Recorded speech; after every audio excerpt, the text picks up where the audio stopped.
Des experts, des astuces. L'émission complice de votre vitalité. Isabelle Huot. La définition du poids santé, là, c'est de plus en plus controversé. Pour certains, l'IMC n'a plus de valeur du tout. On devrait plus utiliser cet indice de masse corporelle-là. Pour d'autres, ben, ça reste une référence. C'est la référence qu'on utilise en plein d'études. Puis on va parler de l'IMC, puis on va parler des limites de l'IMC aussi, avec notre expert, Doc Boucher, donc Denis Boucher, qui est au rendez-vous, un expert de la perte de poids, du métabolisme. L'IMC, là, pour toi, Denis, là, est-ce que c'est encore une mesure qui est fiable, qu'on devrait utiliser? Sur le plan individuel, absolument pas. En recherche, oui, parce que c'est comme ça qu'on étudie une population. On n'est pas capable de faire des mesures directes sur chaque individu. Donc, on prend le poids en kilos qu'on divise sur la taille en mètres au carré et on obtient l'indice de masse corporelle.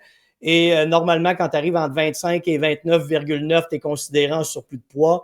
Et au-dessus de 30, tu es considéré comme obèse. Et c'est comme ça qu'on fait la recherche. Mais ça ne fait pas la différence entre la masse grasse et la masse maigre. C'est ça. C'est juste rapide parce que le poids, la taille, tu sais, c'est quand même rapide, là. Tu sais, est-ce que les médecins vont arriver nécessairement avec la mesure du tour de taille dans le cabinet? Est-ce qu'ils ont toutes des balances pour me... Tu sais, souvent, chez le médecin, là, c'est les vieilles balances, là. Il n'y a pas de balance avec impédance. Fait que tu ne sais pas ton taux de gras, là. Fait que c'est-tu mieux de prendre ça ou rien du tout parce qu'il ne faut quand même pas froisser en prenant le poids de la personne non plus, là. Non, bien là, l'avantage aujourd'hui, Isabelle, c'est que tu peux acheter sur Amazon des balances à impédance à prix très abordable, qui sont très bonnes. Il y en a deux qui sont très bonnes, la Nokia Body Plus puis la Withings. Et OK, ça, bien t'es ça, capable on pourra mettre le lien des balances que tu suggères qui sont bonnes, des bons rapports qualité-prix. Oui, exactement. Tu vas t'en tirer aux alentours de 150 $ avec une bonne lecture au niveau du pourcentage de gras. Bon, là, tu dis l'IMC populationnel pour les études, ça reste une référence, c'est facile. Oui. Individuel, il y a plus que ça. On devrait justement mesurer le pourcentage de gras. Tu parles de balance, tu en as nommé deux marques. C'est quoi un pourcentage de gras normal, mettons, pour la femme puis pour l'homme? Oui. Pour la femme, 28 %. Pour l'homme, 20 %. Moi, c'est ce que je vise en termes de poids santé. Donc, ce qui veut dire que pour une femme, 28 % du poids de ton corps est du gras. Pour un homme, 20 % du poids de ton corps est du gras. Et là, tu arrives à un poiid santé. Par contre, je fais une petite nuance ici. Ouais. Vas-y, Isabelle. Bien, c'est parce que je suis habituée d'une fourchette, là, mettons, un chiffre unique. Il n'y a pas une petite fourchette acceptable, non? Ben, 18 à 22 chez les hommes, 28 oui. à 32 c'est chez les femmes. Ah, OK, j'aime mieux ça. Fait que toi, tu vises 28, qui est comme la fourchette inférieure, là. Inférieure. Mais je te donne un exemple. Si j'ai des femmes avec un surplus de poids important, exemple, qui arrivent avec 50 % du poids de leur corps en gras, on va viser le 35 ou le 32 parce qu'à un moment donné, ça devient irréaliste d'aller plus bas que ça parce que le corps va garder des cellules de gras malgré tout en grande quantité et perdre du gras devient rendu impossible, là, plus bas que ça. Donc, il faut faire attention. Il faut vraiment analyser chaque individu.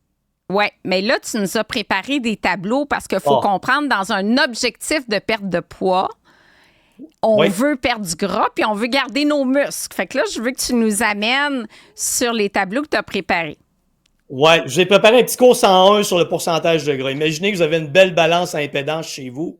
Oui. Que devez-vous comprendre? J'ai donné un exemple. Imagine que tu as un poids de 70 kilos. Ça, c'est 100 Denis. Denis, 170 kilos, je l'ai mis en livres parce que des fois, en livres, ici, quand on n'est pas chercheur, là, ça nous parle plus. Là, 154 livres. Oui. Fait... Exactement. Donc, si tu as 35 % de gras, tu vas obtenir ton pourcentage de gras. Tu fais 70 fois 0,35 et tu vas avoir ta masse grasse. Oui. Et quand tu enlèves ta masse grasse à ton poids total, tu arrives à ta masse maigre. Ouais. Et donc, tu as tes deux composantes là, qui sont séparées. Et ça, c'est ta base de calcul tout le temps.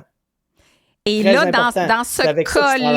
dans ce cas-là, Denis, là, qu'on a 35 % de gras, on dit, bon, c'est pas l'idéal, on veut un 28. Mettons que c'est une femme à 154 livres, on veut un 28.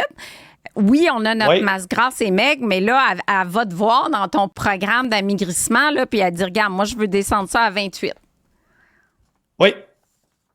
Alors, à ce moment-là, ta question est-tu plus précise ou je te dis ce que je pense par rapport à ça? Tu m'amènes sur ton deuxième tableau.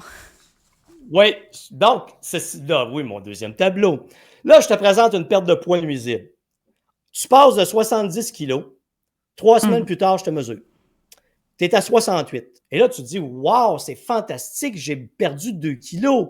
Mais si j'analyse ton pourcentage de gras, qui est passé de 35% à 34,6, et que je fais ce calcul qu'on vient de faire dans le tableau précédent, on observe que tu as perdu 1 kg de gras, mais que tu as aussi perdu 1 kg de muscle. Et ça, c'est une perte de poids nuisible parce que je ne veux pas de perte de masse musculaire. Parce que le meilleur prédicteur de la reprise de poids est la perte de masse musculaire. Ce qui veut dire que tu n'as pas assez mangé, tu n'as pas assez mangé de calories, tu t'es trop entraîné, tu n'as pas assez mangé de protéines, tu n'es pas en équilibre métabolique. Quelqu'un qui fait zéro sport dans un programme de perte de poids là, va perdre beaucoup de muscles. Oui, va perdre beaucoup de muscles. Le fait d'ajuster l'apport en calories et l'apport en protéines en fonction des besoins du métabolisme va tamponner cette problématique, mais ne l'éliminera pas. Le gain initial va se faire par la nutrition et le gain supplémentaire efficace va se faire par l'exercice. Et là, je ne parle pas d'exercice à haute intensité, je ne parle pas d'exercice en gym, je te parle d'une stimulation régulière du muscle par la marche, des exercices avec bande de résistance, du pilates, du yoga, des choses de base simples. OK. Fait que ça, je comprends que c'est pas une belle perte de poids. On s'en va sur une perte de poids saine. Exactement. Tu es passé de 70 kilos à 68 kilos. Et si on fait le calcul, avec le pourcentage de gras, toujours avec notre tableau initial, tu vas remarquer que tu as perdu 2,1 kg de gras et que tu as pris 0,1 kg de muscle, qui est presque pareil.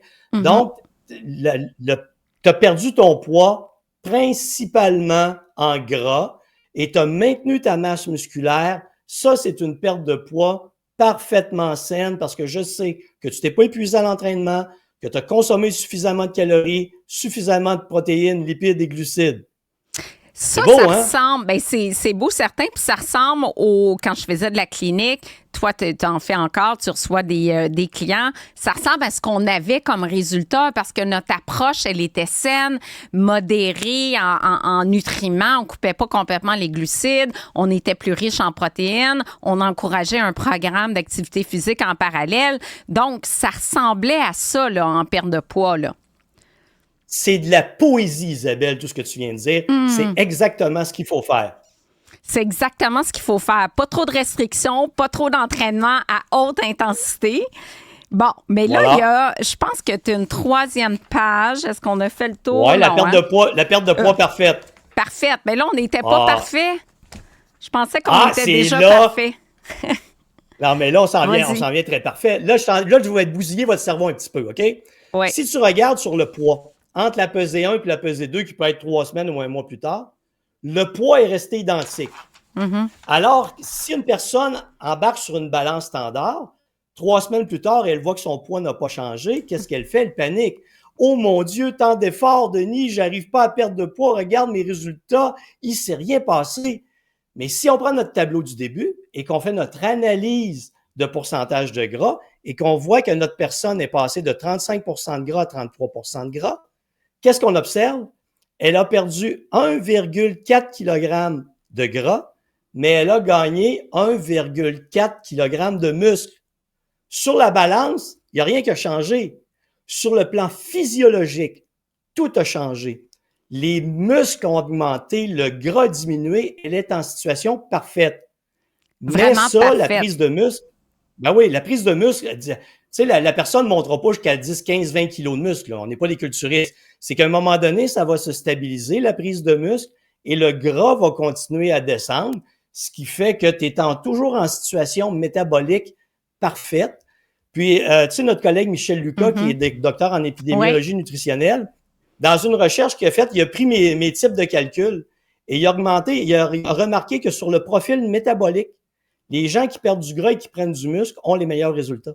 Donc, la baisse du taux de cholestérol, la glycémie, les résultats les mieux apparaissent là. Et après, tu as la perte de poids saine et tu as la perte de poids nuisible comme on a indiqué au début, où Ouais. là, tu as des résultats plus néfastes sur le profil métabolique. Quand tu dis, Denis, qu'on ne peut pas gagner énormément de poids en masse musculaire, mettons sur 8 semaines, là, qu'est-ce qui serait logique pour une femme de gagner en kilos de masse musculaire? Écoute, sur 8 semaines, une femme qui va faire de l'entraînement de basse intensité, mais autour de la quarantaine, va peut-être arriver à 1,5 kg de muscle. OK. Fait que ça serait réaliste. Mais moi, quand je vois ces résultats-là, si la cliente vient me voir dans mon bureau, je suis capable de nuancer, d'expliquer, puis même chose de ton côté avec ta gang que tu suis, avec ton programme Maigrir intelligemment. Mais si elle est à la maison, puis qu'elle fait des efforts, puis que ça fait 3 semaines qu'elle est au même poids, bien là, ce qui se passe dans la tête, là, ça va être « Hey, ça va prendre le bord mes habitudes parce qu'il n'y a pas de résultat. » Bon, les balances dont je t'ai parlé viennent avec une application qui dresse ton évolution au niveau de la masse grasse et de la masse maigre. Et si tu réécoutes ce qu'on vient de faire comme chronique assez souvent, tu vas comprendre l'importance de cette évolution-là, tu vas comprendre les graphiques qu'on te présente et tu vas être toi-même capable de te dire, OK, l'évolution principale, c'est pas mon poids, c'est ma masse grasse et ma masse maigre. Et les résultats indiquent que malgré que mon poids diminue pas beaucoup, j'ai une augmentation de la masse musculaire et j'ai une diminution du gras, je suis dans la bonne direction. Et je le sais que c'est extrêmement difficile à saisir et à accepter, mais plus tu travailles avec des données comme ça, qui sont accessibles à tout le monde maintenant, plus tu es capable de comprendre que ton poids sur la balance va toujours te mentir. C'est pas la vérité. Tu peux pas te fier à lui. Faut que tu arrives avec des données comme ça. Comme je te dis, les balances le font aujourd'hui, là. C'est vraiment simple. Tu as l'application, tu as l'évolution de tes résultats. Ouais. Puis, quand tu comprends, tu viens de résoudre tous tes problèmes. C'est vraiment, vraiment un bon outil. Puis si les gens à la maison, vous perdez genre 7 livres en une semaine, là, posez-vous des questions. Là. Mettons que vous avez perdu beaucoup d'eau, vous avez perdu probablement de la masse musculaire et pas de gras. Puis ça, on a vu ça dans des diètes hyper sévères. Hein. Faut pas aller là, mais ils sont tous encouragés de perdre aussi vite. Ça ne se peut pas.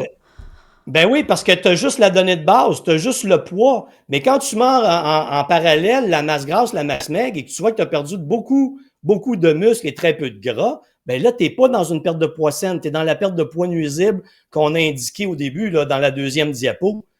Mais les gens sont très encouragés par le chiffre sur la balance seulement. Ils ne voient pas l'aspect santé. Et c'est pourtant vers ça qu'on devrait tendre pour une perte de poids durable et saine.